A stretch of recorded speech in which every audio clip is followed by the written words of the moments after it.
अस्सलाम वालेकुम दोस्तों, अॼु मां तव्हांजे आॾो हाज़िर थियो आहियां हिकु नओं टॉपिक खणी। अॼु असांजो टॉपिक आहे सेलेनोलॉजी यानी चंड जी पढ़ाई। अॼु असां चंड जे बारे में कुझु आगाह टे तौर जूं ॾंद कथाउनि जे बारे में ॻाल्हाईंदासीं। हीउ हिसो पहिरियों आहे चंड जी पढ़ाई जो। हुते 3-4 हिसा ॿिया बि आहिनि, उहे बि जल्द तव्हांजे ख़िदमत में हाज़िर कबा। सेलेनोलॉजी यूनान जी ॿोली जे ॿिनि लफ़्ज़नि मां वरितल आहे, सेलेन सेलास। सेलेन वरितल आहे सेलास मां, जंहिंजो मतिलबु आहे रोशनी, ऐं रोमन में लूना जो मतिलबु आहे रोशनी ऐं लाजी जो मतिलबु आहे पढ़ाई। उनजो मुख़्तसिर किस्सो इहो आहे त इंसान आगाटे दौर में ऊंदा ई गारनि में रहंदा हुया। जॾहिं उहे उन्हनि गारनि मां निकिरी आया ऐं तारनि भरे आसमान ॾांहुं निहारियो त उन्हनि सभिनी तारनि खां वेझो चंड नज़र आयो। पोइ इंसान ज़ात जी उहा ख़ूबी रही आहे त हू फितरत में थींदड़ तब्दीलियुनि ते सवाल पुछंदो अचे थो। पोइ उन सवाल जे जवाब में अलाए केतिरियूं ॾंद किथाउनि जो वजूद बि ईंदो आहे। पोइ उहे ॾंद किथाऊं अलॻि मुल्कनि ऐं इलाइक़नि में अलॻि अलॻि हूंदियूं आहिनि। यूनान जी ॾंद किथाउनि मंझां इहो तसवर कयो वेंदो हो त चंड सेलेना देवी, सेलेना गॉडेस आहे, जेका ज़्यूस ऐं लेटो जी धीउ आहे। संदसि हिकु भाउ हुयो जंहिंजो नालो हेलियुस या अपोलो हुयो। ऐं फितरत खां हिक ॿिए जे मुख़्तलिफ़ ऐं हिकु भेण बि हुयसि, इयूस। सेलियन ऐं अपोलो जे विच में ॾाढी मोहबत हूंदी। चांदी जहिड़ी सेलियन ऐं सोन जहिड़ो चमकंदड़ अपोलो खे ॾिसी पाण में ॾिसी एस खे ॾाढो साड़ थींदो हुयो। जंहिं सबबु पंहिंजी धीउ ज़्यूस खे ग़लति ॻाल्हि ॿुधायईं, पंहिंजे पीउ ज़्यूस खे ग़लति ॻाल्हि ॿुधायईं, जिते ज़्यूस कावड़ में अची करे सेलेन खे चंड में तब्दील करे छॾियऊं ऐं हेलियुस अपोलो खे सिज में तब्दील करे छॾियईं, जेके ज़मीन जी चौधारी हरकत कंदा रहनि था। नोट, हिते हिकु ॻाल्हि नोट करणु जहिड़ी आहे। यूनानियुनि खे इहा ख़बर कान हुई त सिज ज़मीन जे न पर ज़मीन सिज जे चौधारी हरकत कंदी आहे।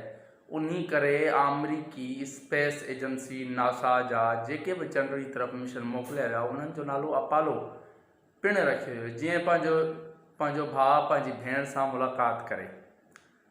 ऐं ॾखिण एशियाई माण्हू में चंड जे मुताबिक़ ॾंद किथा वरी अलॻि आहे। उहे चवंदा आहिनि त हिकु दफ़े चंड ऐं सिज जी माउ विझी रही हुई ऐं ॿिन्हिनि खे चयो त मूंखे विझंदे हरगिज़ न ॾिसिजो। जंहिं सबबु चंड हिकु ॿॿर वण जी साइड वठी वेही रहियो, पर सिज पंहिंजी माउ जी ॻाल्हि न मञी ऐं माउ खे विझंदे ॾिसणु बीही रहियो। जंहिं ते माउ सिज खे पिट परातो ॾींदे चयईं त तूं सॼी उमिरि बाहि वांगुरु सड़ंदो रहंदे ऐं चंड खे दुआ कयईं त तूं सॼी उमिरि छांव में चमकंदो रहंदे। ईअं ई हिंदुअनि वटि बि चंड चंद्रमा ऐं सिज सूर्य देव, ऐं मिस्रियुनि वटि सिज आमट रा ऐं चंड आइसस जा ॾंद किथा ई किसा मशहूरु आहिनि। पर हाणे अहिड़े ॾंद किथाउनि खे साइंस रद्द करे कचिरे जे दॿे में विछलाए छॾियो आहे। जीअं त चंड खे केतिरनि ई अलॻि अलॻि नालनि सां सॾियो वेंदो आहे।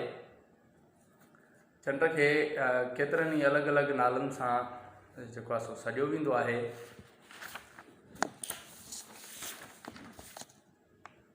चांद, चंद्रमा, लूना, सेलेना, थिया, कमर। चंड खे लखे हज़ारे सालनि खां इंसान ज़ात जी अखि ॾिसंदी अचे पई। चंड ज़मीन जी सूंह में अहम किरदारु अदा करे थो, तंहिं करे त शाइरी में महबूब खे चंड जे मिसल क़रार ॾिनो वियो आहे। ऐं उन सां गॾोगॾु हक़ीक़ी सवाल बि पैदा थींदा अचनि था। इहो चंड जो वजूद किथां आयो? चंड में लॻल दाग़ छाजा आहिनि? पाण इन जे बारे में अॻिते हली अॻिए टॉपिकनि में इन जे बारे में बि पढ़ंदासीं। 16वीं सदी धारे 1610 में इंसान जी उहा वाहिद अखि हुई जंहिं आसमान जा सीना चीरे चंड जी सतह खे ॾिठो। उहा अखि गैलीलियो गैलीली जी हुई, जेको इटली जो माहिर फल्कियातदान एस्ट्रोनॉमर हो। उहो निकोलस कार्पेनिकस जे ॻाल्हि सां सहमत हो त असांजी ज़मीन सिज जी चौधारी हरकत करे रही आहे ऐं असांजी ज़मीन जहिड़ा बि कई ग्रह प्लैनेट्स मौजूदु आहिनि। जे सबबु ईसाई मज़हब जूं कलीसाऊं चर्च उन जे मथां ॾमिजी पियूं ऐं क़ैद कराए छॾियो। उन क़ैद खाने में पंहिंजे शागिर्दनि जे ज़रिए मुख़्तलिफ़ बिलोर लेंसिस घुरायईं। पोइ उन ॿिनि उपटियल बिलोरनि डबल डबल कैनकेवो कन्वेक्स लेंस के पाण में मिलाए करे हिकु टेलीस्कोप ठाहियूं आहिनि, जंहिंजी मदद सां उन चंड सां गॾोगॾु मश्तरी जा बि चंड पिणु ॻोल्हिया, जंहिंखे गैलीलियोन मून्स चइबो आहे। अॼु जे टॉपिक में बसि एतिरो ई। अगरि का ग़लती थी हुई त दोस्त निशांती ज़रूरु कंदा। अॻिते हली करे चंड जे बारे में अञा वधीक बहितर नमूने सां पढ़ंदासीं। अॼु जे लाइ ॾींदा इजाज़त। ख़ुदा हाफ़िज़। हक़ मौजूद।